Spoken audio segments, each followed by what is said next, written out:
ప్రధానంగా సంవత్సర కాలంలో చంద్రబాబు నాయుడు గారి యొక్క మోసాలన్నీ కూడా బయటపడ్డాయి. మరి ప్రజలకు ఎన్నో హామీలు ఇచ్చారు. ఇవాళ రాష్ట్రంలో గత 5 సంవత్సరాల్లో జరిగే సంక్షేమ పథకాలన్నిటిని కూడా అవి కాకుండా జగన్ గారు ఇచ్చే పథకాలు కాకుండా నేను అదనంగా ఇస్తానని చెప్పి ఏ రకంగా ప్రజల్ని మభ్యపెట్టి మోసం చేశారు. వాళ్ళు ఎన్నికల ప్రచారం చూస్తేనే ప్రతి ఇంటింటికి కూడా వాళ్ళు తీసుకెళ్ళి పత్రాలు ఇచ్చారు. ఇవన్నీ కూడా మీకు హామీ పత్రాలు ఇస్తూ ఉన్నాము, ఇంకో మీకు ఈ పథకం వస్తుంది, అమ్మఒడి వస్తుంది, అదేవిధంగా ఎన్నో కార్యక్రమాలు, ఎన్ని అబద్ధాలు చెప్పారని అంటే ఆ అబద్ధాలకి ఇవాళ ఈ సంవత్సర కాలంలో మోసం కనబడుతూ ఉంది. మరి ఖచ్చితంగా ప్రజలందరూ కూడా అర్థం చేసుకుంటూ ఉన్నారు. ఇప్పుడు జగన్ గారు ఇచ్చే పథకాలకి అదనంగా పథకాలు ఇస్తా అన్నారు తప్పితే ఏ ఒక్క పథకం కూడా ఇవ్వలే. మరి ఇవాళ స్కూల్స్ ప్రారంభం అవుతూ ఉన్నాయి. మరి ఈ స్కూల్స్కి తల్లికి వందనం అంటే మరి తల్లికి పంగనామం పెట్టే కార్యక్రమం కనబడుతూ ఉంది. మరి అదేవిధంగా ఫ్రీ బస్ అన్నారు, ఫ్రీ బస్ ఇప్పుడు దాకా కూడా తీసుకుని రాలేదు. మరి ఫీజు రియంబర్స్మెంట్లు, మరి పిల్లలందరూ కూడా ఏ రకంగా చదువుకోవాలని అడుగుతూ ఉన్నారు.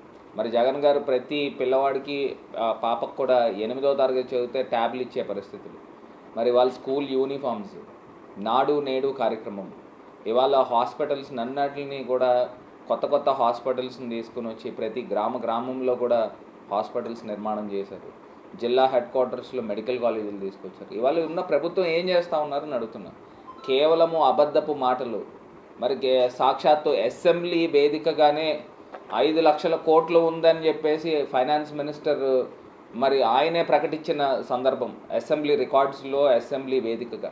మరి ఎలక్షన్ ముందర 14 లక్షల కోట్లని ఒకడంటాడు, 10 లక్షల కోట్లని ఇంకొకడు అంటాడు. మరి ఈ రకమైన అబద్ధపు మాటలతో ప్రజల్ని నమ్మించి ఓట్లు వేయించుకున్నారు. ఇవాళ ఈ సంవత్సర కాలంలో మోసాలు ఏంటనేది కనబడుతూ ఉన్నాయి.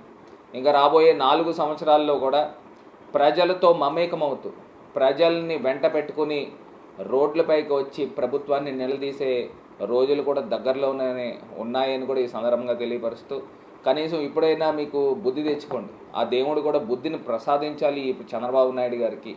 ఒకటే చెప్తున్నాము, మీకు వయసు పెరిగింది, మీకు ప్రజల్లో క్రెడిబిలిటీ ఏముందని అడుగుతూ ఉన్నారు. అదేవిధంగా ఈ లోకేష్ మాట్లాడుతూ ఉన్నాడు, రెడ్ బుక్ కాదు ఇది, ఆ బుక్ బ్లడ్ బుక్ అని తెలియపరుస్తూ ఉన్నాను.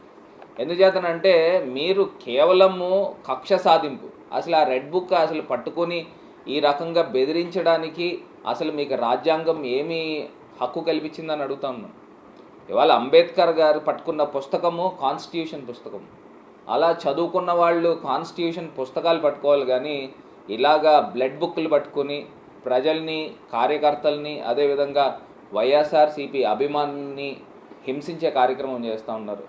ఈ రకంగా ఎంతోమంది పైన దాడులు చేయించారు, ఎంతోమంది పైన రాజకీయ హత్యలు చేయించారు.